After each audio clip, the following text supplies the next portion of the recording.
Jestem dzisiaj w szczególnym miejscu, bo jestem dzisiaj w zoo, więc dosyć nietypowym miejscu i stąd właśnie nagram dla Was filmik. Nauczymy się różnych zwierząt po polsku, więc będzie ciekawie. Jeśli jeszcze mnie nie znasz, to ja mam na imię Ania, jestem nauczycielką języka polskiego jako obcego, a to jest Płynnie po polsku, kanał i podcast również dla osób, które uczą się języka polskiego. Jeśli chcesz dostać transkrypcję i ćwiczenia do tego filmiku, to oczywiście znajdziesz je tak jak zwykle na moim Patreonie, a jeśli jesteś dopiero początkującym uczniem z języka polskiego, to koniecznie zajrzyj na moją stronę internetową albo bezpośrednio do linku, który wstawiam pod filmikiem, bo znajdziesz tam nowy kurs dla początkujących, który opiera się na moich wolnych podcastach po polsku.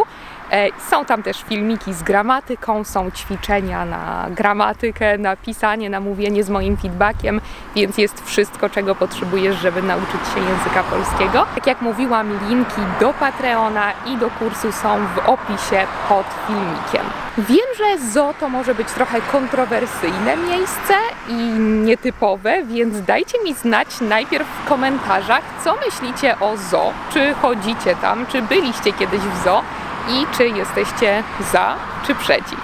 To chyba tyle, jeśli chodzi o ten wstęp. Możemy iść na naszą wycieczkę do zoo. Dlaczego jest to coś kontrowersyjnego? Dlaczego zoo jest kontrowersyjne? Dlatego, że dużo osób twierdzi, że w zoo trzyma się zwierzęta tak jak w klatkach, w więzieniu, to znaczy, że nie mają zbyt dużo przestrzeni, mają tę przestrzeń ograniczoną w zoo, plus nie mają takiego normalnego, egzotycznego życia, jakie by miały, nie mają naturalnego życia, nie mają naturalnych warunków, czasem nie mają kontaktu ze swoimi, z innymi gatunkami zwierząt, to znaczy z tego samego gatunku czy z innego gatunku. No i te wszystkie warunki w ogóle nie są dla nich naturalnymi warunkami, nie mają takiego samego rozwoju, tak jak zwierzęta na wolności, tak jak dzikie zwierzęta. Dlatego niektórzy są przeciw zoo i nie chodzą do zoo.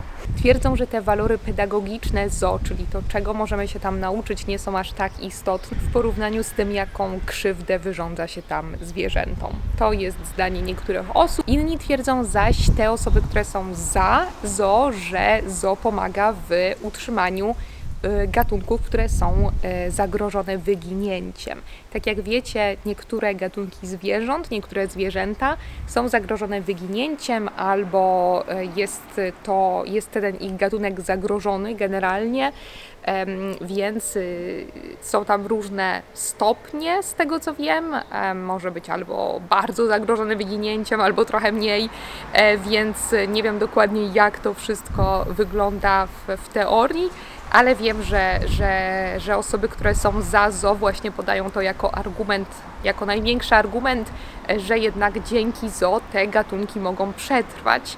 Plus oczywiście właśnie te walory pedagogiczne, o których wspomniałam.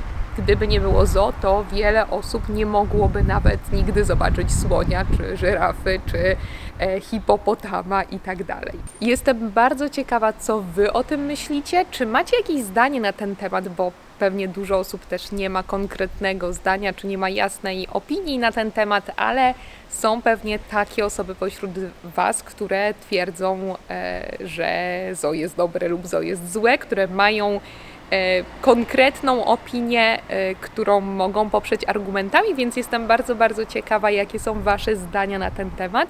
Dajcie mi to wszystko znać w komentarzu.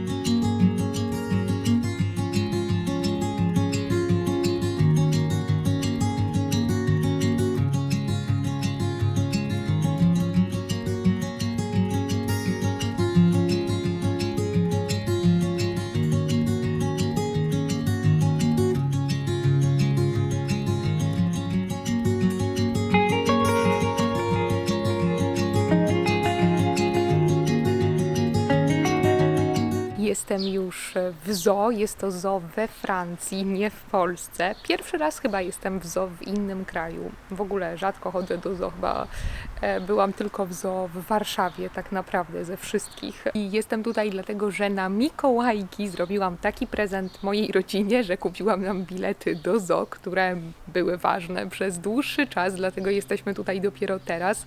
Wybraliśmy dzień, kiedy już jest ciepło i przyjemnie na cały dzień na zewnątrz, bo tak naprawdę zajmuje ta wizyta cały dzień. Nie wiem, czy w Waszych krajach są Mikołajki, ale w Polsce jest to 6 grudnia, kiedy robimy sobie takie małe prezenty i generalnie wsadzamy je do butów, ale w tym roku postanowiłam zrobić taki trochę inny prezent, nie materialny, a taki, który jest jakimś doświadczeniem. Nie wiem jak Wy, ale ja bardzo lubię takie prezenty, które są jakimś przeżyciem, które są biletem gdzieś na przykład. Pokażę Wam zaraz wszystkie zwierzęta różne, opowiem Wam o nich po polsku, będzie ich bardzo dużo. Myślę, że nie uda mi się mówić o tym na żywo w trakcie filmowania, ponieważ jest dużo ludzi i jest dosyć głośno, jest też sporo dzieci, dlatego sporo hałasu, krzyku, więc myślę, że nagram się po prostu potem i będziecie słyszeć mój głos, jak mówię. Tak, są też hałasy zwierząt, więc nagram się potem, kiedy będę mówić Wam o tych wszystkich zwierzętach. I tak, mam nadzieję, że sporo się nauczycie, no bo to są takie jednak nazwy, których się nie zna w innym języku.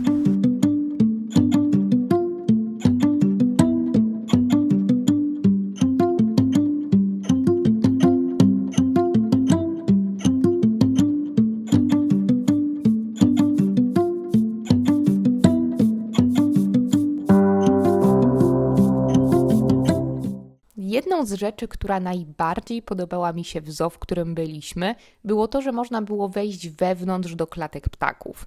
Nie obserwowało się ich tylko z zewnątrz, ale było się faktycznie pośród nich w ich wolierach. Woliera to słowo pochodzące właśnie z języka francuskiego, które nie brzmi tak pejoratywnie jak klatka i które oznacza takie wydzielone miejsce dla ptaków, w którym ptaki mogą swobodnie latać. Nie są więc one tak ściśnięte jak w jakiejś małej klatce.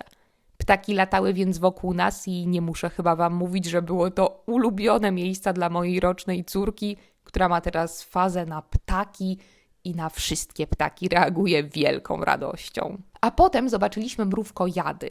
To jest oczywiście ssak, który normalnie występuje w Ameryce Środkowej i Południowej, a ten, który był w tym zoo, nosił nazwę mrówkojada wielkiego, więc domyślam się, że był jakiś wyjątkowo duży. Mrówkojad, jak sama nazwa wskazuje, żywi się oczywiście mrówkami i termitami.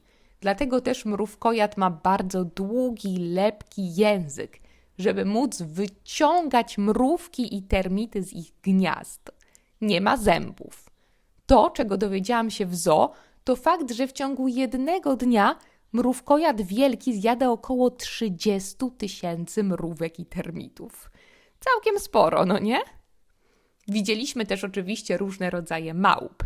Były m.in. szympansy, gibony, czepiaki, kapucynki, orangutany, surykatki, a nawet olbrzymie goryle.